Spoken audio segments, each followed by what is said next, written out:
Kareem Rae here. Today we have Noah Cavanaugh, who is a professional soccer player at Flower City Union that plays in the NISA League.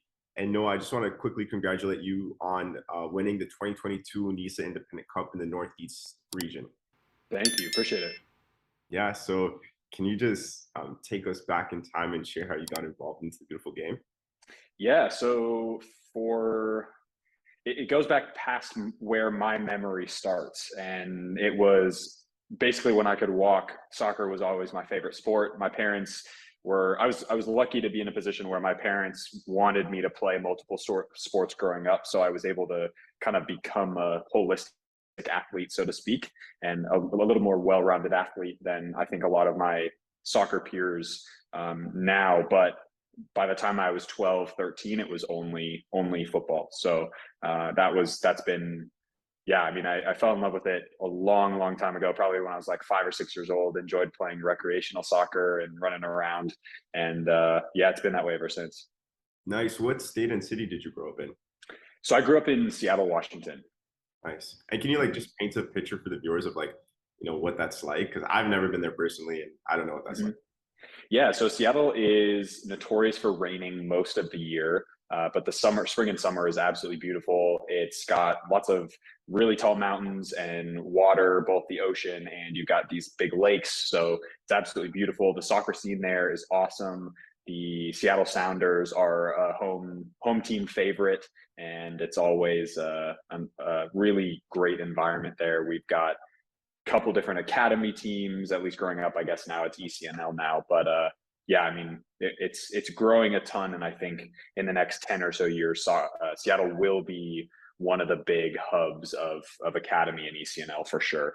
Nice. They do have an MLS club over there, right? Yep, the Sounders, yeah. So is there like a good grassroots and foundational pathway to get to Seattle, or is it kind of like you have to be in their academy system to get to the top level? No, in fact, there's a couple massive clubs there who are now in the top ECNL divisions in the country. And I mean, my club team, and I sort of bounced between development academy team and just the regular RCL, the top premier division or whatever it was.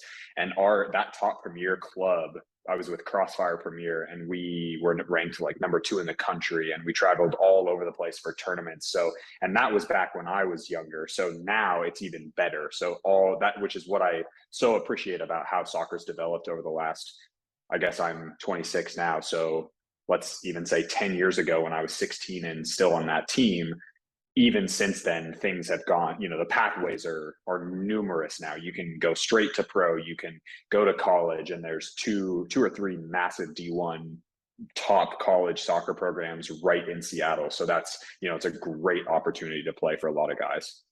Nice. So the question that everyone wants to know is, how'd you go pro?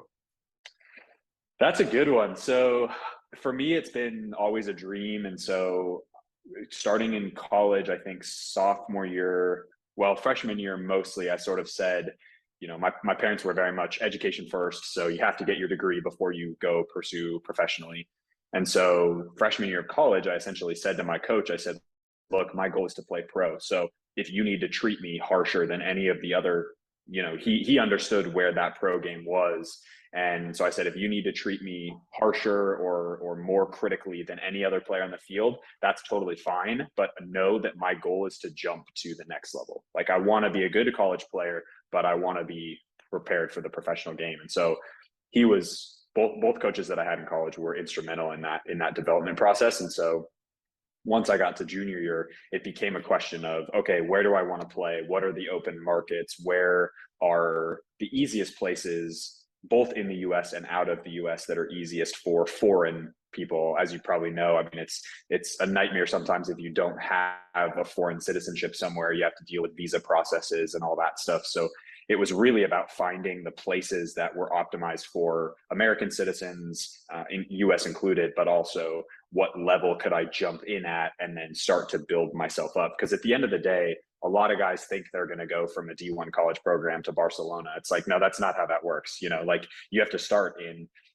5th division Spain or 6th division Germany and build your way up to the professional game. And whether that's playing abroad for a few years and then coming back and playing USL or NISA.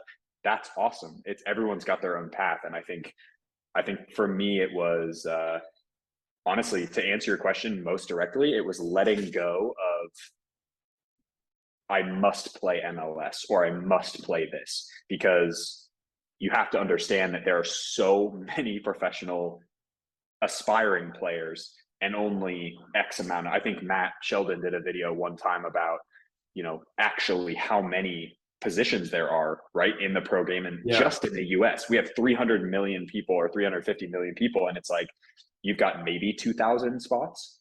So you're vying for the 1% of the 1% of the 1%. And so to be able to sort of let go and accept that there might be a range of results in that pursuit, it made me really focus more on what the process was. And so I enjoy the hell out of every single day because of that thing. And just knowing that, whether I play in NISA, whether I play in USL Championship, obviously I want to continue to grow and continue to get better. And that's the goal. That's the process focus. And then the rest will sort itself out. I'll continue to move up. I'll continue to do what I want to do and, reach those big picture goals that I have. Yeah, great points, Noah. You mentioned letting go. I think that was a great point. And it really lets you free. And I totally understand that feeling that it gives you. It's a big push towards the direction that you're going towards. It frees you up. And, Matt Sheldon, shout out to Matt Sheldon. He has great content. The number is definitely 5,000 for sure. And there's tens of thousands of players that play in college and university that have this mindset that it's just like straight to MLS, but MLS is just picking up 100 top players and only selects 230. So like, as you said, 1% is the top of the top. With saying that, you're part of that 1%, right? You're playing professionally here in the United States, which is a huge accomplishment. And that's one of the reasons why we do these interviews, is to show insight into the pro life and how to get there. Saying that, what are 3 tips that you would share with the next generation growing up that want to go pro? Ooh, narrow it down to 3. That's a great question. 1, no matter what, you have to stop thinking about what other people think of you. The amount of times that I spent in the basement of my high school bouncing the ball against a wall, and kids at lunchtime and free period would be like, what the hell are you doing? Laughing at me, all this stuff. And I was like, just tune them out, whatever. Like, wait till I've got a pro next to my name, and all those same people want to be my friends now. That's just how the world works. Yeah. So the first tip, no matter what, you got to stop worrying about what other people think of you. 2 is, you only get, and this is sort of a twofold thing, you only get a certain number of years to play professional. And a lot of guys get caught up into the life of a pro, right? So, we get some money now, so now we get to go out. And being a pro athlete, all the girls want me, all this, all that. There's access to alcohol, there's access to drugs, there's access to, whatever, things that you probably shouldn't be into. If you imagine yourself as a 70-year-old and you say, if I'm going to shake that guy's hand and he were to look me in the eye, am I making this decision right now? Would he be proud of that? And or she, I guess, if there's young women's players watching as well who want to make it pro. You have to make the small sacrifices now, because you only have a short window to play pro. And once you're 35, drink all you want, smoke all you want, do whatever. Like, it's all good. It's all good. But you have to understand, in order to do that, the majority of the professional players that I know all make the little tiny decisions that get them to that level. So that's number 2. Number 3, don't be too hard on yourself. Just enjoy and just think about and be process focused. Kind of what I was saying before, right? Just let it go. There's going to be a range of possibilities. And if you focus on all the little decisions, all the little things, you connect with the right people, you grind and have that tenacity, it will happen. It's just one of those things, Yeah. So, yeah. Yeah, great 3 points. I want to touch on 2 things. The last thing that you said about, enjoying and having fun. It's so interesting. Like, you know, how it could transition from having fun as a childhood and then, you know, growing up, leading it to a career, then it becomes a job and there's goals. And you got winning is such an important factor because now you're getting paid for what you love to do, but you got to get the results for the team because Mhm. if you don't, then there's consequences to it. So I think that's another perspective that, you know, amateur players or, you know, the next generation don't really understand yet because they haven't had those experiences or heard conversations like this about what to expect when you're getting yourself into this career.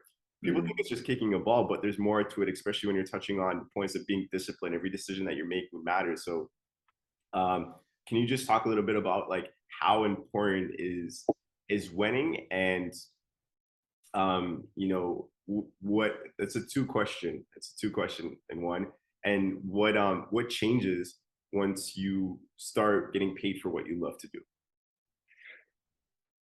I'll preface this by saying that I work personally with my own sports psychologist whose whole philosophy is to pull away from results driven thinking and into process driven thinking. So you touched on it, I think, a little bit.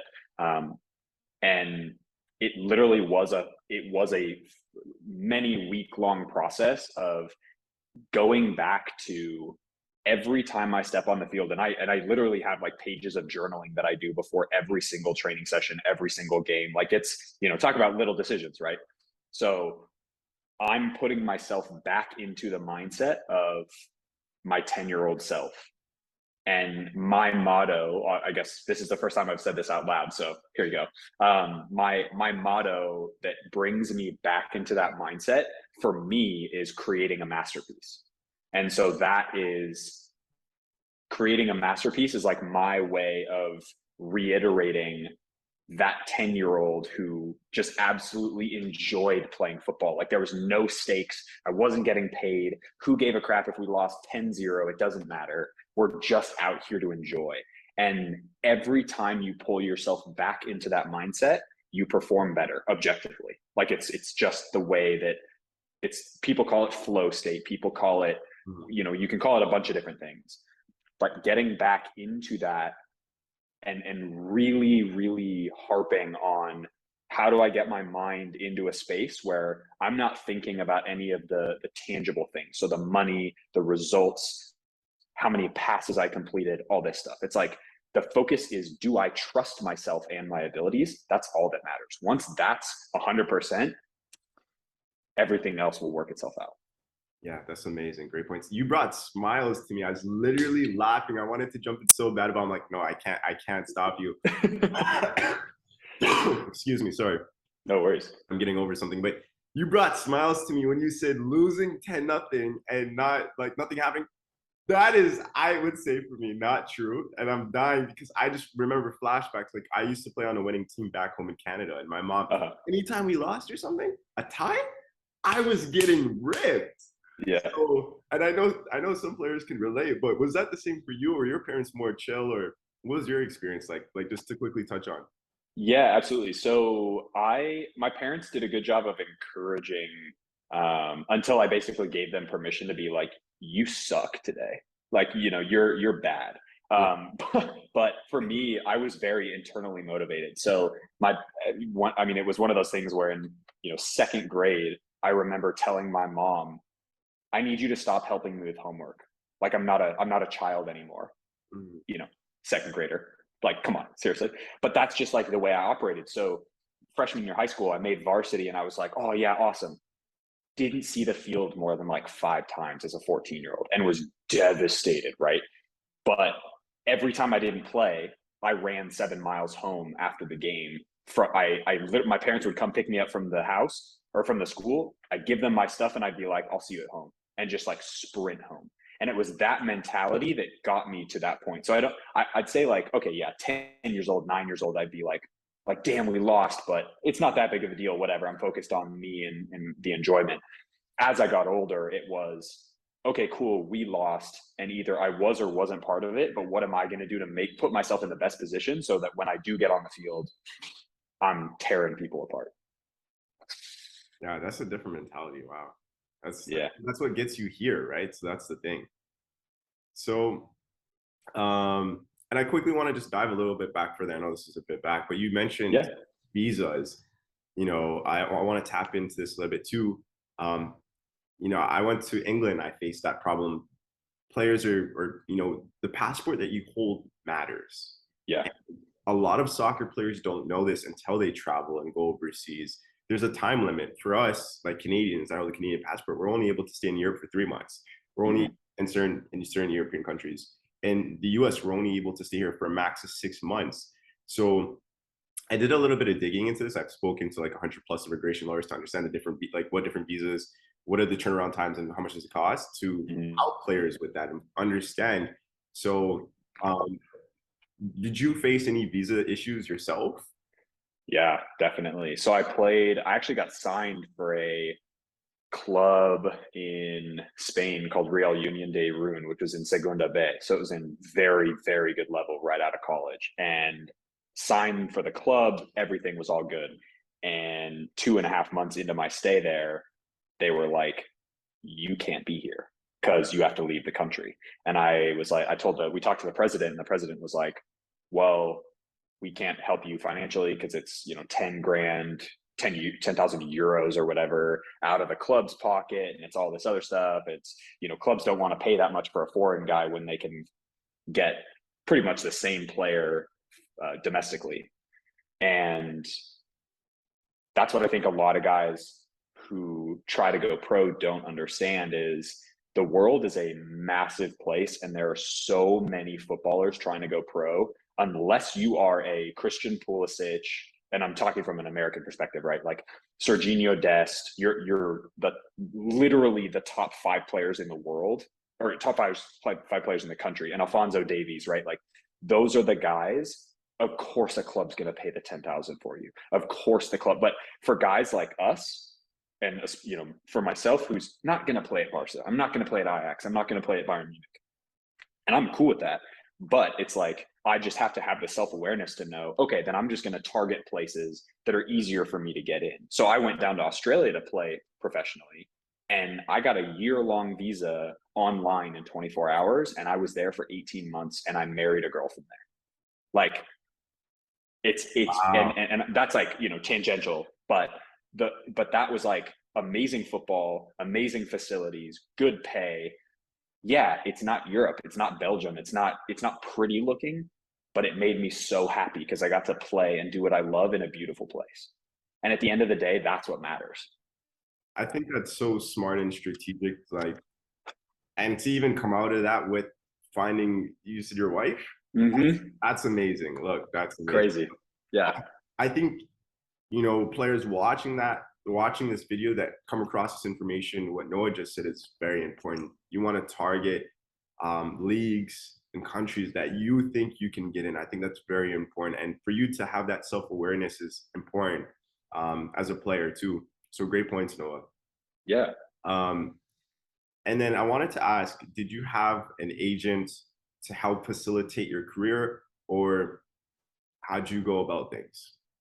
Yeah, so I bounced around the Spanish one. So when I was in Spain right after graduating, there was a guy who lived in Spain who helped me get over there, who was technically an agent. But that situation, he clearly was, it was sort of a take money and disappear kind of person, which unfortunately that happens a lot.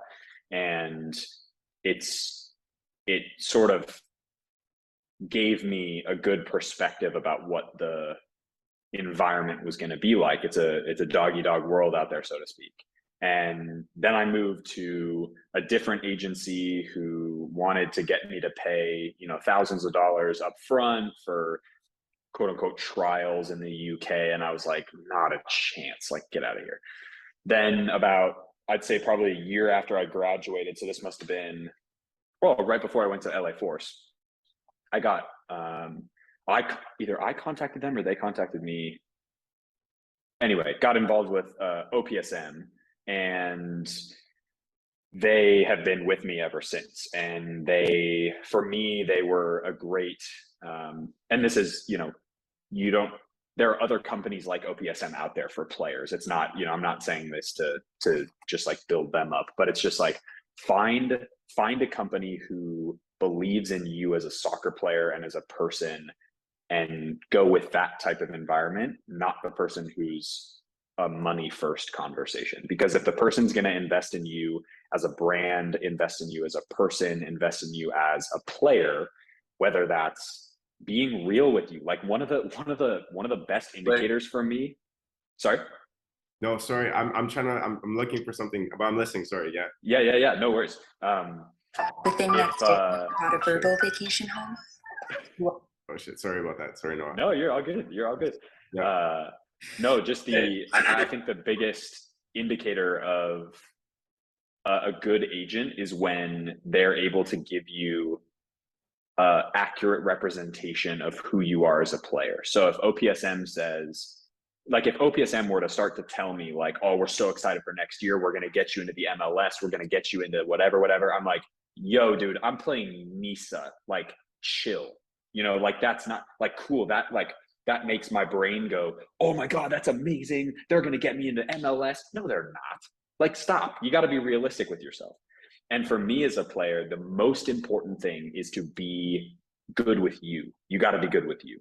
And so if you and I are on the same team and you're like objectively a better player, but I'm the one that's really cool with, I'm working my hardest, I'm doing everything I possibly can, and your outlook is it's Bundesliga or nothing, it's MLS or nothing, and I'm sitting here like, no, I'm process focused, I'm going to do my thing. At 35 years old, when we both retire, who do you think is going to be happy? You know what I mean? Like, it's just, you really have to start to switch that mentality, because for most players out there, they're never going to touch the top leagues. And that's okay. That's cool. Like, of course you want to, but you also have to understand, like, hey, I got to be happy with who I am. I got to be good with me first, and then I can go attack that stuff. So that's what I always tell young players is like, have those dreams, have those huge dreams, and push for those new dreams, big dreams, and let them motivate you. And also enjoy the hell out of the process. You only get, 10 years of pro playing at most for most guys. Yeah, hopefully. I apologize for the audios in the back. You're good. I was looking for I did an interview. I'm pretty sure you know Jeffrey and Jared from OPS. Yeah. So I just wanted to plug them in. Shout out to those guys for being on the podcast, and shout out to OPSM for the work they do. With saying that, this is a very conscious conversation that we're having right now in the soccer space. And I think one of the reasons to do with that is you mentioned that you speak or work with a psychologist. Mm-hmm. And I'm not too sure. I've heard one or two players that I've interviewed. I'm not too sure if there's more, but I don't think there's a lot of players that work with psychologists. So I want to ask you a couple of questions in regards to that. Why do you work with a psychologist, and how did you get connected to a psychologist? Internet research is like and then I just vetted everyone that I talked to and decided on the one that I wanted to go with. So that's like how I got there. The why, so I studied sports psychology in school. So it's always been a very big and important feature of the way that I've thought about my career and the way that I've communicated with other players, and especially younger players. And there was a moment, I sort of had a pretty unfortunate circumstance in Michigan where they didn't appreciate the power of what my personal brand could do for the club. And somebody in the club was not, I don't need to go into details, but somebody in the club was harassing me about some stuff that really was wild to me, and it didn't make a lot of sense. So I didn't go on one of their preseason trips to California, and I was essentially told it was because of my fitness level. It was because my skill wasn't good enough. It was because of whatever. And as I'm hearing this information, knowing full well that I had just won a fitness test literally the week before. I mean, you know what I'm saying? Like, the guy the person telling me this was either completely lying, blowing smoke up my ass, or they were threatened to tell me something that was false. You know what I'm saying? Like, politically speaking. So whatever the case was, I took a step back. And you can imagine hearing that as a player who's should be starting, like I know at my own abilities, I should be playing 90 minutes, starting whatever. So I took a step back and I said, okay, what needs to happen in this week of training where I'm going to be by myself and the team's going to be out in California doing their thing? What do I need to do to make this experience the most valuable it possibly can be? I've got a rock solid training program in the gym with a trainer that I work with from OPSM. OPSM has been great in guiding me through this whole process, not necessarily from a mental perspective, but just from the sense of, hey, we got you in your career. We got you. From a technical standpoint, I'm very well versed in drills and all that stuff, and I'm continuously learning, right? So I got that aspect. And then I was like, nutrition, got it covered. I'm good to go. And I was like, what about the mental side? Like, what could I do so that this experience that I imagine would absolutely shatter most people is the most grounding experience that I have? And I was like, let's go work with a sports psychologist. Boom. So I did my research, started working with him, and it became one of the most powerful tools that I have in my toolbox. I mean, it is like totally iron mind now. And I work with him once a week. So yeah. So I share that whole story that was a little lengthy, but I share that story to really, really, really encourage young players to focus up here too, because 95% of the players who I've seen who are better than me technically and tactically, they all dropped off because of this. Yeah, because they lost it or their egos or whatever. That's a powerful point. I don't think, as you mentioned, a lot of players, understand, have studied, like that's practice. It's a training. It's a discipline. It's a consistency. It's repetition. So that's a very great point.